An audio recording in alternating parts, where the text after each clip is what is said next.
जब कांग्रेस पार्टी को एक मुस्लिम चेहरे का फोटो डालने से इतनी नफरत है तो हम सियासत क्या कर सकते हैं कांग्रेस पार्टी के साथ? मजलूम अवाम की जो आवाज़ है उसको उभारने की पार्टी इस बार एमआईएम बल्दिया इलेक्शन लड़ना है। पंचायत से लेकर पार्लियामेंट तक का भी एमआईएम पार्टी इलेक्शन लड़ेगी इंशाअल्लाह।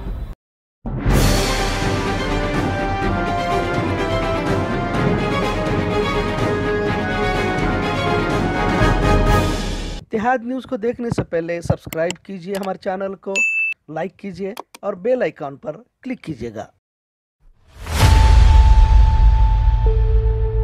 कर्नाटक के सियासत में हमेशा कुछ ना कुछ नाटक ज़रूर देखने को मिलता है। कहते हैं कि सियासतदानों का कोई मजहब नहीं होता। जनता किसी पार्टी के नाम पर वोट देती है, लेकिन उन वोटों से जीतने वाला उम्मीदवार उस पार्टी को छोड़कर किसी दूसरी पार्टी का हिस्सा बन जाता है। ये सियासी नाटक न सिर्फ कर्नाटक में बल्कि पूरे देश में चल रहा है। इस सियासत में किसी भी उम्मीदवार पर कोई भी भरोसा नहीं किया जा सकता। आज जो बीजेपी में है कल वो कांग्रेस में जा सकते हैं या फिर अपनी अलग ही पार्टी बना सकते हैं। जैसा कि एक ज़माने में हमारे सीएम बीएस येडियुरप्पा ने बीजेपी छोड़कर एक अलग पार्टी केजीपी कर्नाटक जनता पक्षा के साथ अपना गठजोड़ कर लिया था। जब यहां कांग्रेस और जेडीएस ने मिलकर हुकूमत बनाई तो कांग्रेस के ही कई एमएलएज ने बीजेपी के साथ मिलकर पूरी हुकूमत का ही तख्ता पलट दिया था, जिनमें कांग्रेस के दिग्गज लीडर रोशन बेग भी एक थे। और दूसरी तरफ कई एक जेडीएस लीडर जो जेडीएस पार्टी के नाम से अपना सियासी सफ़र शुरू करते हैं, लेकिन बाद में जेडीएस को छोड़कर कांग्रेस के हाथ के साथ अपना हाथ मिला लेते हैं। कुल मिलाकर बात यह है कि कर्नाटक की सियासत में हमेशा से नाटक होता आया है और ये नाटक अब भी जारी है। अब बात समझने की ये है कि ये सियासतदान अपने फ़ायदे और मफाद के लिए इस तरह दल बदलते हैं या फिर इन्हें सही मानों में अपने हलकों और अपने वोटर्स की फ़िक्र होती है, ये तो वक्त ही बता सकता है। खैर, दल बदलना आज तमाम पार्टियों के लिए एक कॉमन सी बात हो गई है। जहाँ तक हुबली धारवाड़ का मामला है, यहाँ जैसे जैसे बल्दिया इंतखाबात यानी कॉरपोरेशन के इलेक्शंस करीब आ रहे हैं, अक़लियतों ख़ासकर मुसलमानों और दलितों के वोट के लिए सियासतदानों में और पार्टियों में खींचातानी शुरू हो चुकी है। कांग्रेस पार्टी हमेशा से ही अक़लियतों के वोटों की दावेदार रही है, वहीं जेडीएस, एसडीपीआई और दूसरी छोटी पार्टियों से वोट के कटने और बंटने का खतरा इन्हें हमेशा से ही लगा रहता है। लेकिन इस मर्तबा एआईएमआईएम ने भी मोर्चा संभालने का ऐलान कर दिया है, जिससे कांग्रेस की परेशानी में दुगना इजाफा हो सकता है। असदुद्दीन ओवैसी की पार्टी एमआईएम का कहना है कि अक़लियतें कांग्रेस की ज़र खरीद गुलाम नहीं है कि वो सिर्फ कांग्रेस को ही वोट देंगे। What is my dignity, sir? When children have become orphan, where is the dignity? Please show me where is the dignity. Do you have any humanity left in you? For God's sake, show your humanity. कि इख्तिदार हमेशा किसी party के पास नहीं रहा, तो खास तौर से मेरी इन दोनों कौमी पार्टियों से गुजारिश है कि वो खुद इस बात को नोटिस कर लें। लिहाजा एमआईएम कर्नाटक की सियासत में हिस्सा लेने जा रही है। फिलवक्त एमआईएम का एक वफद शुमाली कर्नाटक के दौरे पर है और वो बल्दिया इंतखाबात में हिस्सा लेने का ऐलान भी कर चुके हैं। क्योंकि बिहार इलेक्शन के बाद सारे लोगों में जज्बा पैदा हो चुका है और उसी लिहाज से हम ज़्यादा खड़ा करके इलेक्शन में से लिया जाएगा, चाहे वो ग्राम पंचायत का इलेक्शन हो या म्यूनसिपलिटी का इलेक्शन हो, महानगर पालिका हो या विधानसभा इलेक्शन हो या लोकसभा इलेक्शन हो, सभी में हिस्सा लिया जाएगा। अब हम पीछे हटने वाले नहीं हैं। जहाँ तक हुबली धारवाड़ का मामला है, यहाँ पर इन्होंने अपने दफ्तर का नए सिरे से इफ्तिताह भी किया है। मज़े की बात यह है कि ऐन इस वक्त जबकि इंतखाबात करीब हैं, कांग्रेस की जानिब से नॉमिनेटेड साबिक कारपोरेटर नज़ीर होनियाल ने कांग्रेस को इस्तीफ़ा दे दिया है और एमआईएम से हाथ मिला लिया है। इतना ही नहीं, यहाँ कई दलित लीडर भी एमआईएम के साथ हाथ मिलाने तैयार हैं। अब देखना यह है कि इस मामले में असदुद्दीन ओवैसी क्या फ़ैसला लेते हैं। जैसा कि आप जानते हैं कि यहाँ की अवाम बहुत ही जज्बाती है और यहाँ ओवैसी के चाहने वालों और उनके परस्तारों में कोई कमी नहीं है। कांग्रेस बिल्कुल अब कमजोर हो चुकी है। अब कांग्रेस को आप चाहे दुनिया का सबसे बड़ा कैल्शियम का इंजेक्शन भी देंगे तो कांग्रेस में जान आने वाली नहीं है। हैदराबाद से निकलकर ओवैसी ने महाराष्ट्र में अपनी पार्टी का खाता खोला था और इसके बाद लगातार एमआईएम का दायरा बढ़ता ही जा रहा है। उत्तर प्रदेश, बिहार, मगरबी बंगाल, फिर तमिलनाडु में भी उनका अलायंस होने जा रहा है और अब कर्नाटक में भी ये मजबूत होते जा रहे हैं। जिस तरह से ओवैसी चाहे वो पार्लियामेंट के अंदर हो या बाहर मुसलमानों और दलितों के हक और मुख्तलिफ इश्यूज़ पर आवाज़ उठाते हैं, इससे दलितों और मुसलमानों में ओवैसी के मुतल्लिक़ एक बहुत अच्छी छवि कायम हो चुकी है और इसी का असर है कि लोग एमआईएम से जुड़ते चले जा रहे हैं। अब देखना यह है कि क्या शुमाली कर्नाटक बिलखुसूस हुबली धारवाड़ में ओवैसी की लहर अपना काम कर पाएगी या नहीं। अगर हिंदुस्तान में कोई सियासत अब चलेगी, एमआईएम के जिम्मेदारों ने जो कामयाबी हासिल की, अब वही सियासत पूरे मुल्क में चलेगी इंशाअल्लाह ताला।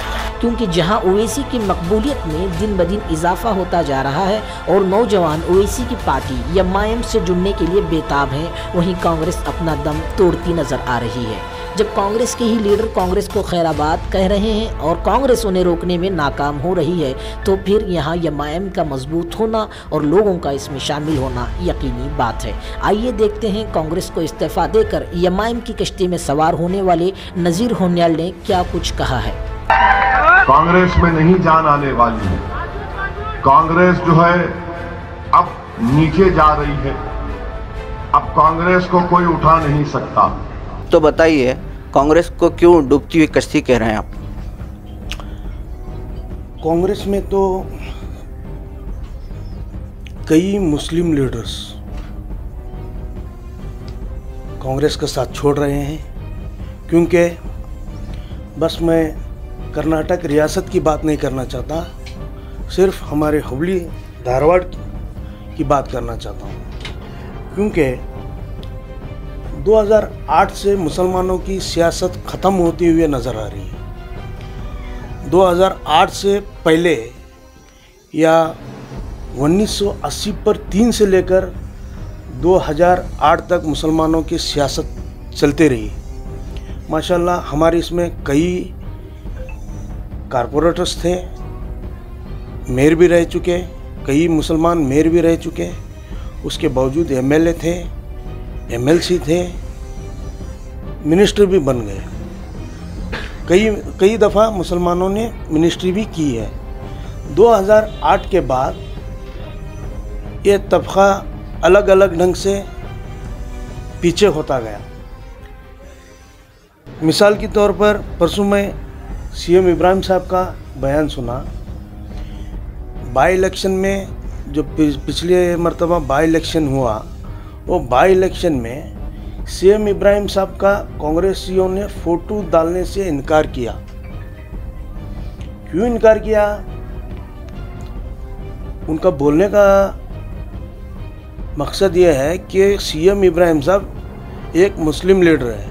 मुस्लिम लीडर का फोटो डालने के बाद कई दिगर मजहब के लोगों पर असर होगा, ये उनका मकसद है, यानी माइनस पॉइंट। जब कांग्रेस पार्टी को एक मुस्लिम चेहरे का फोटो डालने से इतनी नफरत है, तो हम सियासत क्या कर सकते हैं कांग्रेस पार्टी के साथ में? एमआईएम को बीजेपी की बी टीम कहा जाता है। एमआईएम इसलिए बनी कहा जाता है कि बीजेपी को मदद मिले, कांग्रेस के वोट टूट जाए। इसके बारे में आप क्या कहना चाहिए? ऐसा कुछ ये नहीं है। जब एमआईएम बीजेपी की बी टीम होती तो सिर्फ बल्दिया के इलेक्शन में, हैदराबाद की सरजमीन पर जो बल्दिया के इलेक्शन हुए, वो इलेक्शन में बीजेपी या हिंदुस्तान के गृह मंत्री अमित शाह नहीं आते, बीजेपी के राष्ट्रीय अध्यक्ष नड्डा जी नहीं आते, यूपी के सीएम योगी जी नहीं आते। जैसे कोई बोल रहे हैं बी टीम बोल के, बी टीम का सवाल होता तो हैदराबाद में बैठ के उनको इशारा करते किए होते हो, असदुद्दीन अवैसी साहब उधर ही रुक जाओ, आने की ज़रूरत नहीं है बोल के। वो आए, लड़े, उनके साथ मुकाबला करें। उनकी सरजमीन पर, यानी जो हैदराबाद की सरजमीन पर कई रैलियां किए हो तो भी कामयाबी नहीं मिली। इसका खुलासा तो यही है, बी टीम कौन सी है, ये टीम कौन सी है, आप समझ लो। मजलिस इत्तेहाद मुस्लिमीन, इसका मतलब ये मुस्लिम की पार्टी है या सेकुलर पार्टी है? इसके बारे में आप क्लेरिफिकेशन करें। अभी रिसेंट में तो आप सभी को जवाब मिल गया है। ये सिर्फ मुसलमानों की पार्टी होती तो 51 सीट पूरे मुसलमानों को ही दिया जाता बल्दिया के हैदराबाद के इलेक्शन में। 5 हिंदू भाइयों को भी टिकट दिया गया, बाकी के मुसलमान भाइयों को टिकट दिया गया। यही तो रीज़न है, यही तो खुलासा है, फिर इससे ज़्यादा क्या हो। आपको मौका था कि जेडीएस में ज्वाइन हो जाए या एसडीपीआई में या दीगर कम्युनिस्ट पार्टीज़ में, आपने मजलिस-ए-इत्तेहाद मुस्लिमीन क्यों चुना? मजलिस-ए-इत्तेहादुल मुस्लिमीन एक सेकुलर पार्टी है। मजलूम अवाम की जो आवाज़ है उसको उभारने की पार्टी है।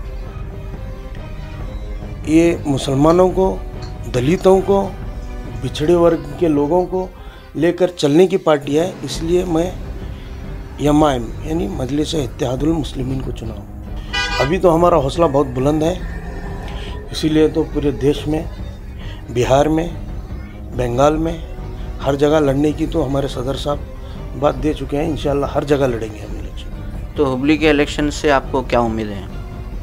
इंशाल्लाह हमारे यहाँ हमारे एमआईएम के स्टेट जनरल सेक्रेटरी और एमआईएम के कर्नाटक स्टेट के उस्तुवारी सलीम साहब आए थे।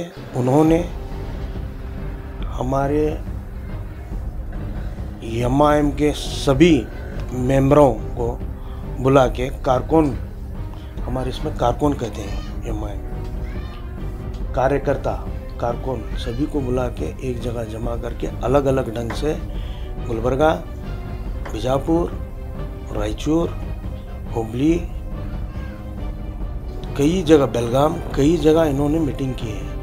इस बार एमआईएम बल्दिया इलेक्शन लड़ना है। पंचायत से लेकर पार्लियामेंट तक का भी एमआईएम पार्टी इलेक्शन लड़ेगी इंशाअल्लाह। हुबली के तमाम अवाम, हिंदू भाई हो, दलित भाई हो, मुसलमान भाई हो, कई मजहबों से ताल्लुक़ रखने वाले सभी भाइयों से मैं मुद्दबाना गुजारिश करता हूँ कि वो एमआईएम ज्वाइन करें। बस एमआईएम एक ही ऐसी पार्टी है जो सभी मजहब वालों को एक साथ लेकर चलने वाली पार्टी आज पूरे हिंदुस्तान में नज़र आती है, तो सिर्फ ये एमआईएम।